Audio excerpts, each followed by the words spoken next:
जय हिंद साथियों। आज हम लोग इस वीडियो के माध्यम से ऐसी खबर जानने का प्रयास करेंगे जिसको लेकर के आप लोग बहुत परेशान थे। आप लोग स्क्रीन पर चल रहे देख रहे होंगे कि कुछ नोटिस अपडेट आया हुआ है। इसमें क्या अपडेट है? इस अपडेट में बंटवारा को लेकर के, जो बंटवारा को लेकर के सभी लोग परेशान हैं, उसी चीज को लेकर के अपडेट डाला गया है कि अब आप अगर पुश्तैनी जमीन, खानदानी जमीन, अगर आप चाहते हैं कि आपस में अच्छी तरीके से बंटवारा हो जाए, बिना किसी झमेला के, बिना किसी झंझट के, तो सरकार ने क्या किया है कि कुछ इस पर अपडेट डाली है। तो आप लोगों को अपडेट जानना है कि इसमें क्या क्या आपको करना पड़ेगा और कैसे अपना हिस्सेदारी जमीन को आप कायम कर सकते हैं, दखल कब्जा कर सकते हैं। आपको किस तरह से आपका सभी जमीन अपने आप गवर्नमेंट के माध्यम से, अधिकारी के माध्यम से आपके हिस्से में चला जाएगा और दाखिल खारिज होने के बाद आप लोगों के अलग अलग नाम पर जमाबंदी कायम भी हो जाएगा। समझे कि नहीं? तो कैसे आपको करना है, पूरे डिटेल्स के साथ विजय कुमार सिन्हा जी ने ट्वीट किए हैं और उस ट्वीट को मैं अपने वीडियो के माध्यम से आपको संक्षेप में, सरल भाषा में, पूरे उनकी विस्तार बातों को हम कोशिश करेंगे कि कम समय में आपको समझाने का प्रयास करें। तो आप लोगों से रिक्वेस्ट है कि अगर आप लोग चाहते हैं कि बंटवारा मेरा जमीन का हो जाए, मेरे नाम पर जमीन आ जाए, दाखिल खारिज हो जाए, जमाबंदी कायम हो जाए, ताकि आने वाले पीढ़ी को ज्यादा से ज्यादा झंझट का सामना न करना पड़े, क्योंकि वर्तमान में अभी आप लोग जीवित हैं, तो आप लोग अभी समझदार हैं, आप लोग किसी के पिता होंगे, किसी के भाई होंगे, तो अगर आप चाहिएगा तो आसानी से इस काम को करा सकते हैं, ताकि आने वाले समय में विवाद को खत्म किया जाए। क्योंकि ये देखिए, 1 साल 2 साल की बात नहीं है, 10 20 50 100 साल से ये पूर्वजों का जमीन ऐसे ही चलते आ रहा है। परदादा ने दिया दादा को, दादा ने दिया पिताजी को, पिताजी ने दिया हमको, ऐसे स्थिति में विरासत के रूप में समझिए कि मिलते आ रहा है।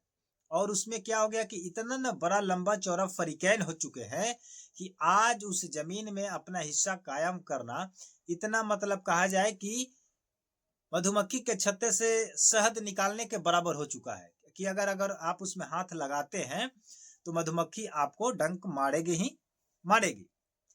तो गवर्नमेंट ने इस स्थिति को देखते हुए बिहार भूमि राजस्व विभाग के मंत्री संजय विजय कुमार सिन्हा जी ने इसको सरल तरीके से ट्वीट किए हैं कि आपको कैसे करना है, क्या क्या करना है। तो आप लोगों को पूरी जानकारी मैं इस वीडियो के माध्यम से देने का प्रयास करूंगा।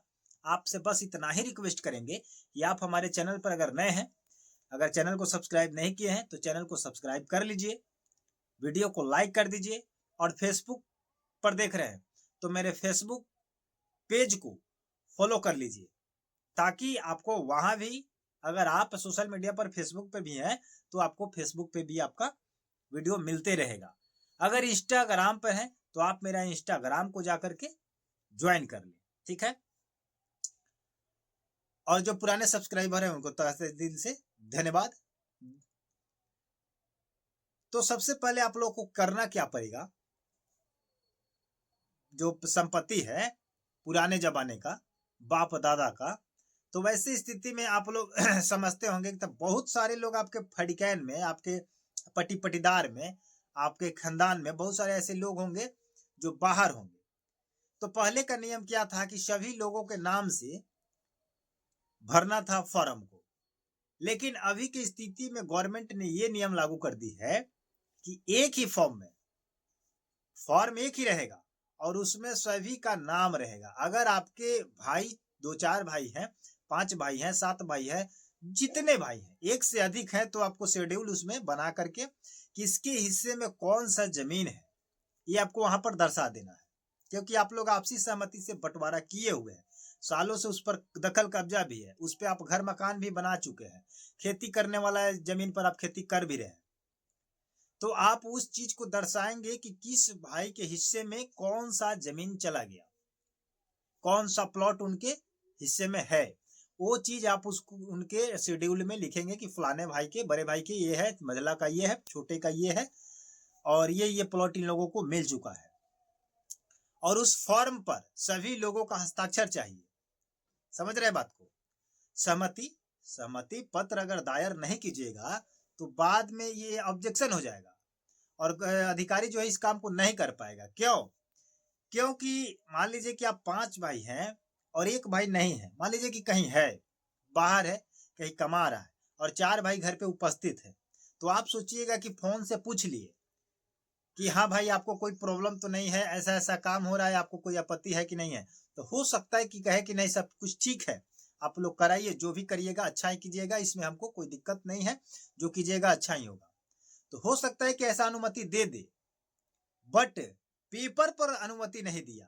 तो ये पेपर जो है ना, एक आप लोग सुने होंगे कि लिखतंत के आगे बकतंत नहीं चलता है।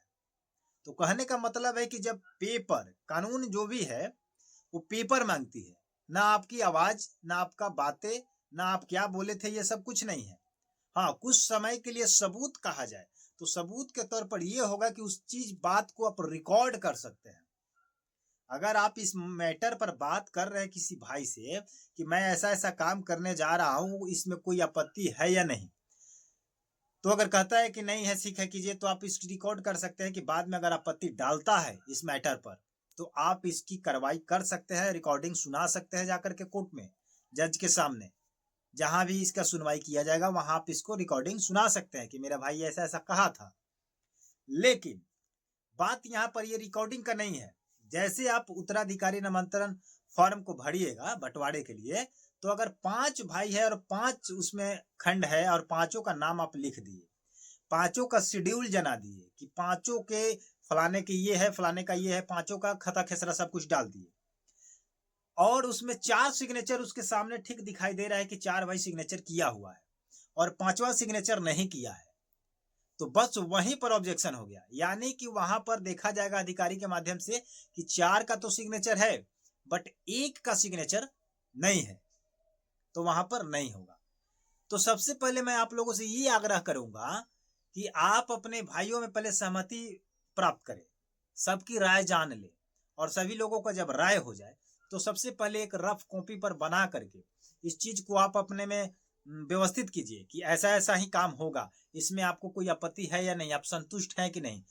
तो ऑब्जेक्शन अगर होगा तो आपके घर पे ही रफ पे हो जाएगा, लेकिन अगर कार्यालय चला जाएगा और बन करके आ जाएगा और फिर आप ऑब्जेक्शन लगाइएगा तो उसमें ऑब्जेक्शन आपका काम नहीं करेगा, एक बार बन के आ जाएगा तो। लेकिन अगर बनते समय पीरियड में ऑब्जेक्शन लगा दिए तो दिक्कत आ जाएगी, इसलिए आप घर पे ही संतुष्ट हो जाए, सहमति पत्र मंगाए, उस पर राजीनामा बात लिखे, उस पर सभी लोग अपना अपना सिग्नेचर करें और उसके बाद फॉर्म के साथ अपना सहमति पत्र लगा करके उसको जाकर के अंचल कार्यालय में जमा करें। अगर अंचल कार्यालय में जमा नहीं करते हैं तो गवर्नमेंट ने biharabhumi.government.in पर पोर्टल एक नया चालू किया है जिस पर केवल बंटवारे का फॉर्म भरा जाएगा। इस पर जाकर के आप ऑनलाइन फॉर्म को क्या कर सकते हैं, भर सकते हैं, समझे कि नहीं, और आपका बंटवारा आसानी से हो जाएगा।